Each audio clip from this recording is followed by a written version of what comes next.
তা আল্লাহ পাক ঘোষণা দিয়েছেন, এই উম্মতের কোনো ব্যক্তি যদি শিরক না করে মারা যায়, এই উম্মতের কোনো ব্যক্তি যদি শিরক না করে মারা যায়, মানুষের সাথে জড়িত কোনো পাপ না থাকে, ইনশাআল্লাহ আল্লাহ পাক তাকে মাফ করে দিবেন।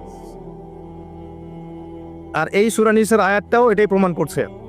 আল্লাহ পাক বলছেন, ইন্নাল্লাহা লা ইয়াগফিরু আন ইউশরাকা বিহি, আল্লাহ পাক শিরকের গুনাহ মাফ করেন না, ওয়া ইয়াগফিরু মা দুনা যালিকা লিমান ইয়াশা, এবং এছাড়া যে কোনো পাপ আল্লাহ পাক যাকে ইচ্ছা মাফ করতে পারে। আল্লাহ পাক পরম করুণাময়, অসীম দয়াল। এক ব্যক্তি 100টা খুন করেছিল, 99টা খুন করার পরে, এটা বনু ইসরাইলের ঘটনা, এটা গল্প নয়, কেচ্ছা কাহিনী নয়, সত্য ঘটনা। সে তওবার সুযোগ খুঁজছে, তওবা করা যাবে কিনা।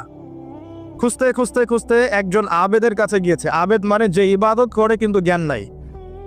দুই রকম মানুষ থাকে মুসলিমদের মধ্যে, একজন এক শ্রেণী আলেম যারা জানে এবং জানা অনুযায়ী আমল করে,